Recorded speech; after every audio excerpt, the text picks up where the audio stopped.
President Trump declared today that Iran had been literally obliterated and all its mine-laying ships destroyed, at least to the best of his knowledge. But there's little sign of the impact on the global economy easing, and the relationship between the US and its traditional Western allies remains fractured. Iran continued to fire missiles at its neighbours, with Qatar, the UAE, Saudi Arabia, Iraq, Kuwait and Israel all being attacked in the last 24 hours. Here's Jonathan Rugnan. There's something of a contrast between the firepower on board the USS Abraham Lincoln and the frustration of its commander-in-chief, who's reportedly asked his generals why Iran, a country so much weaker than his own, can still create chaos. This morning, an airstrike, American or Israeli, hit this building in central Tehran, leaving what locals said were civilians trapped beneath the rubble. Iran's naval and air defences are crippled, its supreme leader killed. Yet it is Iran which is holding global energy prices to ransom, forcing Donald Trump, who had barely consulted his allies before the war, to attempt to build a coalition more than 2 weeks after the war began. This afternoon, the president said America had hit more than 7,000 targets, that Iranian missile attacks were at the level of what he called a trickle, and then he asked for help. Numerous countries have told me they're on the way. Some are very enthusiastic about it, and some are countries that we've helped for many, many years. We've protected them from horrible outside sources, and they weren't that enthusiastic. The Strait of Hormuz is the passageway for around 20% of the world's seaborne oil. Before the war began, an average of 84 ships crossed it every day. Now it's fewer than 10. The Iranians have launched at least 25 attacks on shipping. What's more, Iran is reckoned to have a stockpile of over 5,000 mines. American officials claim Iran began using small boats to lay them at sea last week. That could be counterproductive for the Iranians, who could endanger their own shipping, though the Iranians might still use speedboats to fire missiles or plant limpet mines on individual targets. Meanwhile, the US Navy is in the process of retiring these its last remaining minesweepers, and the American force is too busy attacking Iran to begin escorting ships safely on its own. We built the greatest military in the world, and we protect people. And if we need their mine boats, or if we need anything, any piece of apparatus that they may have because of a situation that they have, they should be jumping to help us. This afternoon, Iran's foreign minister claimed the strait is open to those who don't attack it, though how many tanker owners would take that risk? And America's allies don't want to get involved in a war they didn't start. Mine hunting systems of ours are already in the region. We've already spoken about what we can do in relation to anti-drone capability. But this isn't just about what the UK can do. It's about how we play a part in bringing others together behind a viable plan. So that's where we're at the moment.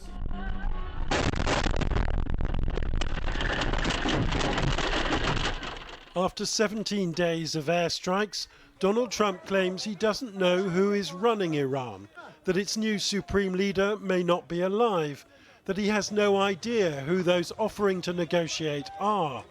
And that doesn't sound like a recipe for ending this war quickly. Well, when Donald Trump was asked whether he thought the UK would be involved in an operation to clear the blockade in the Strait of Hormuz, he said, yeah, maybe, before going on to criticise the Prime Minister. So Keir Starmer said the government was working with allies on a viable plan to ease the crisis, but wouldn't allow the country to be drawn into a wider war. Here's our political editor, Gary Gibbon. Burnt-out tankers in the Gulf. President Trump has been attacking allies, singling out the United Kingdom for not sending vessels to secure safe passage for oil tankers through the Strait of Hormuz. Keir Starmer today boasted he was doggedly resisting those calls, while taking the necessary action to defend ourselves and our allies. We will not be drawn into the wider war. A few hours later, President Trump was back on the attack. Downing Street insists the two men's 15-minute phone call yesterday was positive. There was no sign of that in Washington this lunchtime. I'm almost doing it in some cases, not because we need them, but because I want to find out how they react. Because I've been saying for years that if we ever did need them, they won't be there. Not all of them, but they won't be there. I was very surprised with the United Kingdom, because the United Kingdom, 2 weeks ago, I said, why don't you send some ships over? And he really didn't want to do it. I said, you don't want to do it. We've been with you. You're our oldest ally. And we spend a lot of money on, NATO and all of these things to protect you. My leadership is about standing firm for the British interest, no matter the pressure. Although President Trump singled out Keir Starmer for criticism, both France and Germany dismissed the idea of sending vessels to help to reopen the Strait of Hormuz. This war started without any consultations before. We can't be anywhere on the world, and we can't be at every place to support a war which we didn't start. The pushback from the countries he's asked was pretty immediate. I mean, we're seeing the effect here of repeatedly calling us late or idiots or ineffective, and then a week later asking for help. So you can't really be surprised, I think, when there's a slightly lukewarm response to this. The strait at its narrowest point, Iranian hills visible from the Gulf states. Although President Trump boasts that Iran is already broken, experts say making this a safe passage for tankers is riddled with danger. Iran has multiple ways of causing damage in the Persian Gulf, whether that's through ballistic missiles, drones, underwater frogmen, mines, subsurface vessels of different types, fast attack boats. It has quite an arsenal of measures which it can deploy against a force which is trying to achieve security in the Gulf. Britain's last naval vessel based in the Gulf, a minesweeper, just retired from service a couple of weeks ago. Unmanned drone boats sweeping for mines were intended to perform some of its tasks. But nothing's been decided about what could be offered to open up the Strait of Hormuz, and Keir Starmer seemed more focused on negotiations to end the war. In the end, however it comes about, there is going to have to be a negotiated settlement of some sort. We mustn't lose sight of that. The Prime Minister of UK, United Kingdom, yesterday told me, I'm meeting with my team to make a determination. I said, you don't need to meet it with the team. You're the Prime Minister. You can make your own. Why do you have to meet with your team to find out whether or not you're going to send some minesweepers to us or to send some boats? Oh, look, I mean, it's a good relationship. We had a good discussion yesterday about the straits, as you would expect. Thank you all very much indeed. Keir Starmer said a credible, viable plan was needed for the Strait of Hormuz. The clear inference, Donald Trump doesn't have one. Well, what a world away that was, Keir Starmer's performance there from the buttering up phase of his relationship with President Trump. There was one particular moment stood out, I thought, when he did a sort of exasperated huff at one point, Keir Starmer, marginally more emotion on display than usual, when he said the idea of freeing up the Strait of Hormuz, it's not easy, it's not straightforward. You felt he was trying to bat away words that had come down the phone from Washington to him only yesterday. And indeed, it is not easy. The deployments that would be required for an enormous number of destroyers, convoys, minesweepers, trying to work out where on earth all the Iranian retained capacity was, would be absolutely colossal. And what Keir Starmer does have, though, at the end of the day, is finding himself on the same side of public opinion, a rather unfamiliar position for him. But he knows that he'll get virtually no dividend for that, probably none at all if the cost of living skyrockets. And we had that announcement in that press conference of the £53 million, that really is small change in Treasury terms, of help for people who are particularly disadvantaged by rises in heating oil. And That's going to be targeted on the most vulnerable, distributed by councils in England, the devolved administrations in the rest of the UK. But some people are wondering if you're going to hand out that amount of money, small in itself, but it does imply you could have some very, very big bills around the corner if you're going to try and do any sort of compensation for real suffering amongst people who use other sources of energy. Gary Gibbon in Westminster. Well, earlier I spoke to Iran's ambassador to the UK, Syed Ali Musavi, who has had 2 family members killed in the bombing in Tehran so far. I asked him which ships are being allowed to pass the Strait of Hormuz and which are not. The Strait of Hormuz is open for all of the vessels and ships, except the American ships and their allies to attack us. Yes, so who do you regard as the allies? Yeah, regarding for you can see that every country that wants to help the aggressors, giving the different military bases or intelligence logistics. So all the Gulf states. No. Regarding for the Persian Gulf states,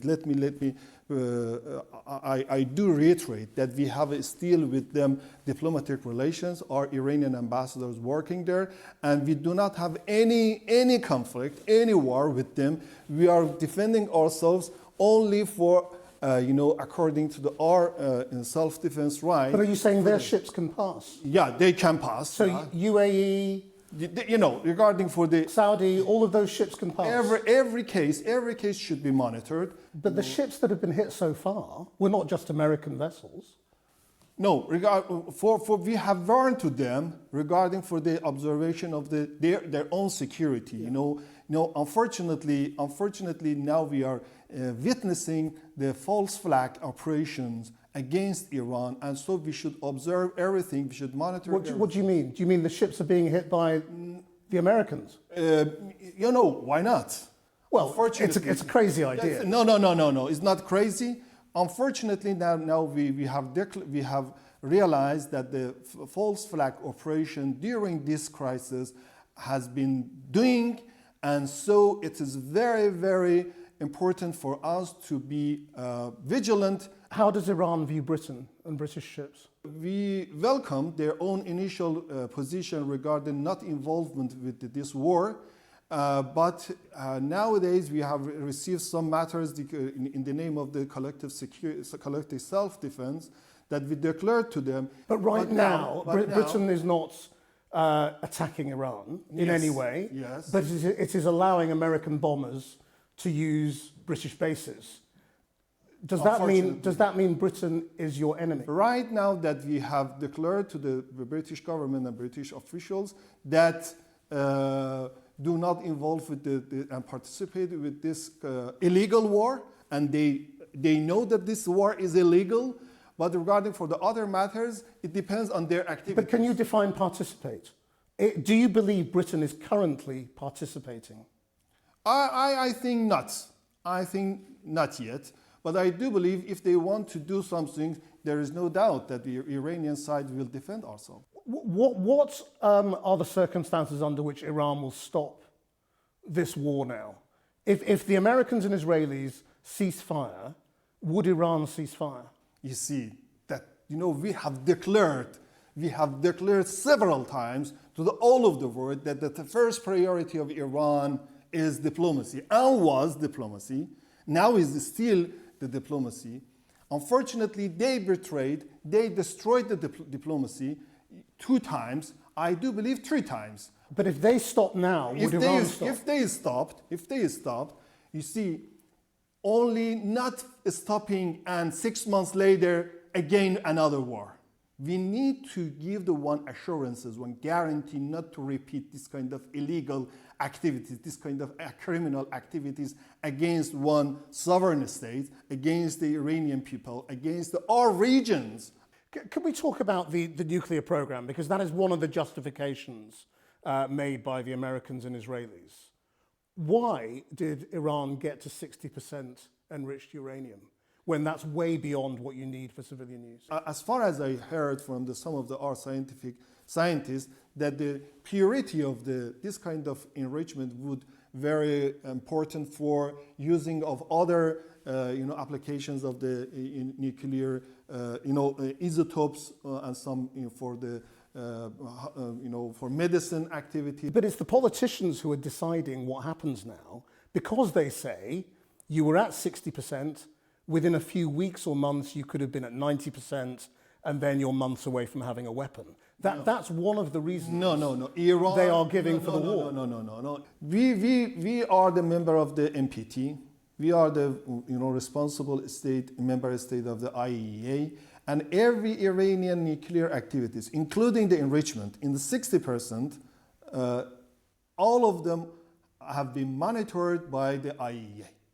Now, Iranians themselves, we don't know what people think, in truth, because there is no freedom of expression in Iran at the moment. I mean, why is the internet cut off for a start to ordinary people? Why is communication so difficult with ordinary Iranians? You mentioned some things regarding for the freedom of expression. Let me. I do recommend you to. I hope in the future travel to Iran. I have been. And so see directly the Iranian society. This is unfortunately that we are witnessing some of the people, living outside of Iran and making a propaganda against the Iranian people. But if you travel to Iran, you can see very strong unity and solidarity against the aggression. But do you now think it was a mistake for the security forces to kill so many protesters earlier this year? Because it has made the outside world think you are a repressive regime who murders people on the street. During this, in January, we have witnessing one plot against the Iranian people, I do believe. By who? By the foreign agent coming inside and making some problems for the Iranian people. And you can't have tens of thousands of foreign agents. These were Iranian people on the streets, weren't they? You see, it's not a simple matter. During the, after the Islamic Revolution in Iran, we have experienced several plots against the Iranian people, against the Iranian government. Having been there, I know that when you speak to people who are critical, they don't feel able to say it openly, because they fear that they would be arrested. I do not want to claim that we do not have any problem. Yes, nobody perfect. No society perfect. In the United States as well, you can see different problems. In United Kingdom as well. Of course. And so in the Iranian society has their own problems regarding for the different issues. Finally, I mean, today, many people are very worried about escalation. What is your state of mind today? Are you hopeful? Are you pessimistic? We are keen and eager to find one proper and as well as rational way to stop this war. And but unfortunately, that during the two wars against us, we need to find one mutual trust, mutual confidence. Ambassador, thank you very much. You're welcome. And you can watch the full 40 minutes of that interview on our YouTube channel. Now back to Matt in Jerusalem. Thanks, Chris. Well, Israeli troops have pushed into new parts of southern Lebanon in what the military called limited and targeted ground operations. It's exactly 2 weeks since Iran's ally Hezbollah began firing rockets into Israel, pulling Lebanon into the war. Since then, Israeli attacks have killed at least 886 people, including 111 children, and displaced almost 1 million others. Let's go over now to our international editor, Lindsay Hilsum in Beirut. Lindsay. So, Matt, that's a sixth of the Lebanese population displaced in 2 weeks. Never have they seen something quite like this before. What the Israelis said today was that those people would not be allowed to go home until people in northern Israel no longer were subject to Hezbollah firing. That's like a sort of trade in suffering. But the fact is that Hezbollah is pretty ineffectual and Israel has excellent defenses. whereas Israel has massive weapons that it is using to bomb this place and all their missiles, and Lebanon has almost no defences. Increasing numbers of casualties, including children. You mentioned the 111 dead, 332 injured, and that number is likely to go up. The tragedy of this country is that it's seen so much war in the last 50 years that they have grown very used to treating children with war injuries. When they're older, they might study the Strait of Hormuz in geography. But the displaced children of Lebanon have been taken out of school, at least for now. They know nothing of geopolitics. 11-year-old Zainab was the youngest of Hassan al-Jabal's 4 girls. She had so much promise, but an Israeli missile killed her. زينب شو بدي احكي لك عن زينب شيء المعلمات بيبكوا هلا بيزوروها بيبكوا من عيون ما فيها الا بدها تروح لعند المعلمه بدها تبوسها وبدها ما بتفتش على الصف الا تبوسهم وتجيب لهم هدايا.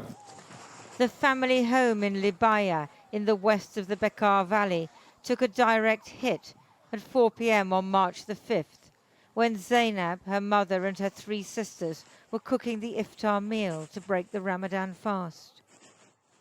16-year-old Malak is in a critical condition with concussion, a broken shoulder, broken legs and shrapnel near her spleen.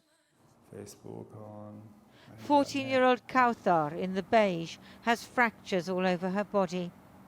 12-year-old Fatima, crouching by the snowman, has lost an eye and her jaw is fractured.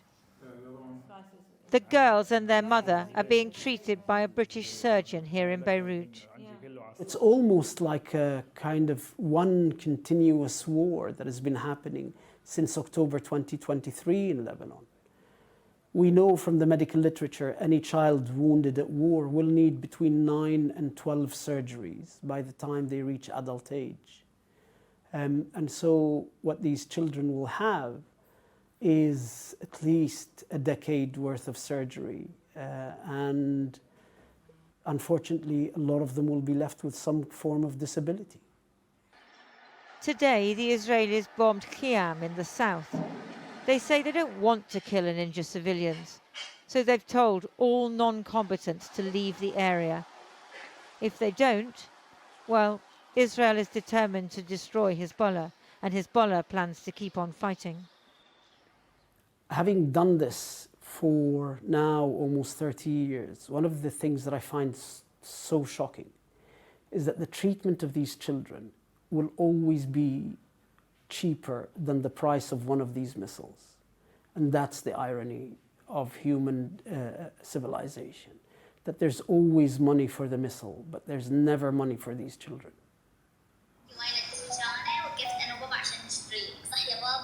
Hassan's daughter Kauthar filmed her dad, teasing him, asking him to buy her something from the shop. خلاص عندهم اجرام هن ما في بن يأذوا بن يقتلوا بس انه بتطلع بالانسان ما خصوا بشيء ولا شيء ابدا لانه ما هن لا حضروا ولا عملوا شيء انه لا انظروا انه نحن فلينا بس انه ما انظروا ما في شيء خلاص ضربوا هاي. Today, the Israel Defense Force released footage of what it said was a limited and targeted operation against Hezbollah's terrorist infrastructure in southern Lebanon. Lebanese fear that it will be neither, and that many more children will be injured and killed. Lindsay Hilson reporting from Lebanon. And if you have trouble reading the subtitles, there'll be a dub version of Lindsay's report on our website shortly. That's at channel4.com/news. Now, despite its war on Iran and Hezbollah, Israel continues to strike Gaza. One Palestinian died earlier today after an airstrike hit a group of civilians north of Gaza City. At least 12 people were killed on Sunday, including 2 boys, a pregnant woman and 8 police officers whose vehicle was hit on the main north-south road through Gaza. The Palestinian family was also killed in the West Bank at the weekend when Israeli forces opened fire on their vehicle. And debris from missile attacks landed across Israel today, including right here in Jerusalem, very close to some of the most sacred locations in world religion. This piece from an Iranian missile meters from the Church of the Holy Sepulchre. This giant piece of a ballistic missile less than a mile from the Al-Aqsa Mosque, the third holiest shrine in Islam. And this piece in front of the Israeli Knesset. In all three cases, no one was injured. Well, I'm joined now by Amit Segal, one of Israel's most influential political journalists and the chief political commentator for Israel's Channel 12. Welcome to the program. Thanks, Matt. Thanks for having me. Let me start with this. If President Trump declares victory, and he's desperate to do so, but the price of oil is still above $100 a barrel, that's not victory, is it? Not for the US. It's very interesting because what we are seeing here is two different wars with two different goals. Right. For Israel, even if the war stops today, it's already a huge achievement, eliminating 70%. Despite all the missiles still coming in? Yes, because the scenarios beforehand talked about 800 casualties and 50, 60 missiles in one barrage. Now we are talking about 8 missiles, I think, today in the entire Israel, and 25 in the entire Middle East. For the United States, however, the energy thing is way bigger. And that's why I think the perception here is a bit different. People always talk about in Israel about what is the leeway that the president would give to the prime minister. Here, I think it's the other way around. But is there a danger for Israel in all this? Because if Trump basically thinks, the price of petrol is too high for his own midterm elections this year, he's going to walk away from this, it leaves you exposed, doesn't it? Especially if there's no regime change in Iran. I would say that Israel is not exposed. Israel is not alone, and it still has the strongest army in the region. I would say that this would be the case for the UAE, for instance, or for Saudi Arabia. That's why behind closed doors, they are pushing Netanyahu to push President Trump not to stop the war until the regime is finished. But in the long term, if, the MAGA base is already turning against this war. Trump supporters don't like this war. Yes. The majority of the American public doesn't like this war. And Trump is pretty unreliable. We've just discovered that ourselves in the United Kingdom. We're supposed to be his best friends. If he turns his back on Israel because it suits him, you're alone. Okay, so first of all, President Trump thinks that the United Kingdom is unreliable. So it's quite, from each one's point of view. However, when it comes to Israel, I have to say that all the rumors that President Trump is not the stablest man on earth, it did not reach Jerusalem, because when it comes to the Israeli-U.S. relationship, it's way stronger and way more stability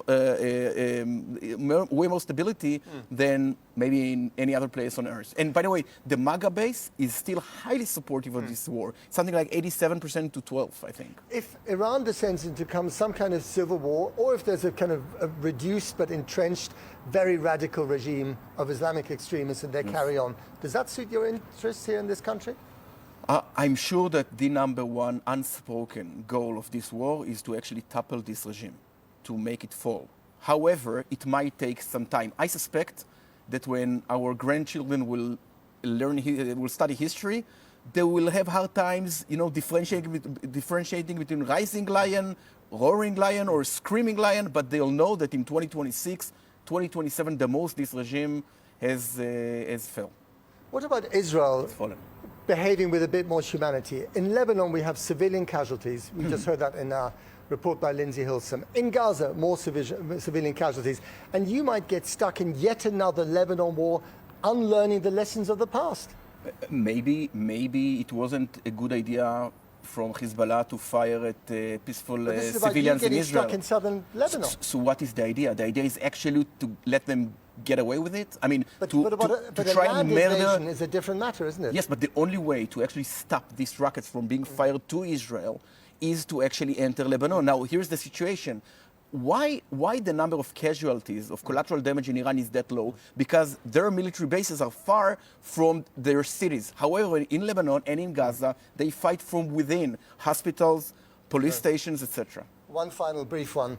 You know the Prime Minister well. I think you speak to him quite regularly. What is he more afraid of, Iran or ending up in jail on corruption charges? I don't think anyone thinks that he's going to end up in jail. He's 79. The trial in Israel is so long. The wars are short, but trials are very, very long. It's been 11 years since the first investigation has begun, and we're still in the middle of the trial. Ehud Olmert, his predecessor, ended up in jail. Yes, it's not exactly the same case. Netanyahu is way stronger, and he's not, the bribery thing is give or take dead.